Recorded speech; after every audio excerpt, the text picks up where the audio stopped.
안녕하세요, 워킹메이트 여러분, 머니워커입니다. 오늘은 날씨가 좋아서 독일 디셀도르프에 있는 숲길로 자전거를 끌고 나왔습니다. 깨끗한 파란 하늘 아래에서 나무 냄새 맡으며 자전거 페달을 밟아보죠. 최근 ESG 투자라는 단어가 뉴스에서 많이 보이네요. 오늘은 이게 뭔지, 그리고 투자자의 입장에서 어떤 걸 얻어가야 하는지 다뤄볼게요. ESG는 환경, 사회, 지배구조의 영어 앞글자만을 딴 약칭입니다. 지금까진 기업이 얼마나 돈을 잘 벌고 이익을 잘 만들어냈는지 재무적인 숫자에만 집중했다면 이제는 환경, 사회, 지배구조 같은 비재무적 성과도 중요한 요소로 놓고 폭넓게 보겠다는 겁니다.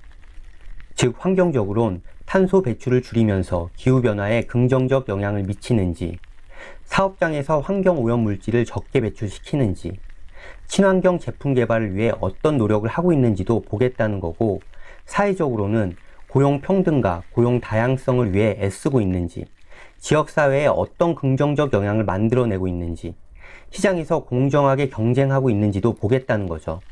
마지막으로 지배구조에서는 주주 권리를 위한 행보를 하고 있는지, 이 사회를 어떻게 구성하고 어떤 활동을 하는지, 사업 윤리를 지키면서 부정부패를 척결하고 있는지까지도 통합적으로 보고 투자에 반영하겠다는 거죠. 말이 좀 어렵죠? 좀 더 쉽게 설명해 볼게요.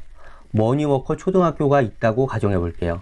지금까지는 학교에서 장학생을 선발할 때 국영수 시험을 쳐서 1등하는 놈한테 장학금을 지급했다면 이제부터는 환경적으로 길거리에 쓰레기를 버리고 침 찍찍 뱉고 다니는지, 금연구역에서 담배 피는 놈은 아닌지도 보겠다는 거고, 사회적으로는 친구관계가 좋은지, 여자아이들 아이스 깨끼하고 힘없는 놈 왕따 시키는 싸가지가 아닌지도 보겠다는 겁니다. 마지막으로 지배구조에서는 성적 조작하는 놈은 아닌지, 집에서 엄마 아빠한테 불효하는 후레자식은 아닌지까지도 통합적으로 보고 장학금을 주겠다는 거죠. 이제 좀 이해가 되시나요? 그럼 왜 이제 와서야 ESG가 주목받고 있는 걸까요? 단순하게 돈만 잘 버는 기업에 투자하면 됐는데 왜 복잡하게 비재무적인 요소까지 봐가면서 투자를 해야 되는 걸까요? 여기 몇 가지 이유가 있는데요. 우선 기업의 역할에 대한 가치관이 변했습니다. 기업이 돈만 잘 벌면 된다는 기존의 가치관이 이제는 사회적 책임 경영을 통해 인류의 삶에 긍정적 영향을 주는 행동을 기대하는 거죠. 그리고 최근 많은 연구를 통해 ESG 평가 우수 기업이 이해관계자와 좋은 관계를 형성하고 장기적으로 봤을 땐 재무적 가치에 긍정적 영향을 준다는 결과가 나오고 있습니다. 그래서 세계 최대 자산운용사인 블랙록과 두 번째로 큰 운용사인 뱅가드의 자산운용 전략에도 변화가 생긴 거죠. 블랙록 CEO인 레리 핑크가 석탄 생산 기업을 포함해 환경적으로 위험이 있는 기업 투자에선 발을 빼겠다고 선언한 것도 다 이런 배경이 있는 겁니다. 지금 돈을 잘 벌고 있지만 ESG 영역에서 싹퉁머리 없는 짓거리를 해서 장기적으로 재무적 리스크가 있는 놈한테는 투자 안 하겠다는 의미죠. 기업들은 머리가 복잡해졌습니다. 좋은 제품과 서비스를 만들어서 잘 팔고 이익만 잘 내면 투자도 잘 받고 기업 가치도 우상향했는데 이제는 챙길 게 많아진 겁니다. 반면 지금까지 ESG 경영을 조용하게 잘 준비해온 회사들은 투자 가치가 급부상하면서 빛이 나는 상황을 맞게 된 거죠. 그럼 우리 같은 개미들은 이런 상황에서 어떤 기회를 봐야 할까요? 지금부터가 진짜 중요합니다. 잘 들으세요. 각 국가에선 기업의 ESG 성과를 규제하기 위한 법안이 만들어지고 있죠. 영국, 프랑스, 독일에선 일정 규모 이상의 사업장을 보유한 기업의 ESG 정보 공개를 의무화하고 있죠.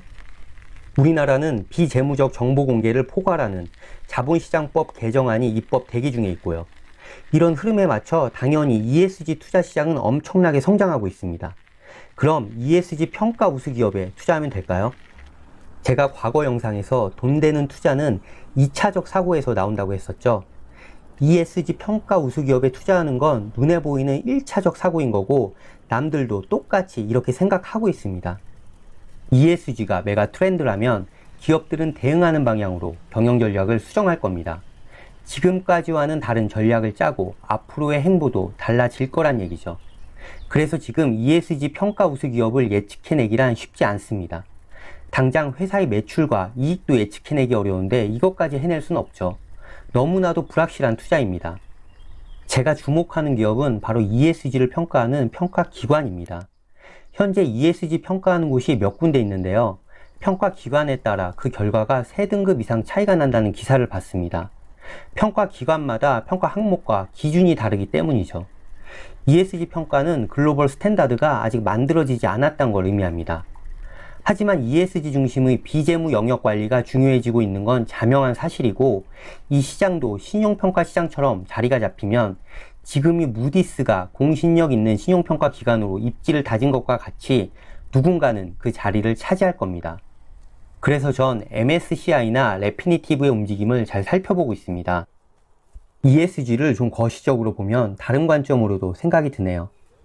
ESG는 미국 월가에서 만든 메가 트렌드인데, 경제적으로 중국을 작살내려는 정치적 의도가 선명하게 보입니다.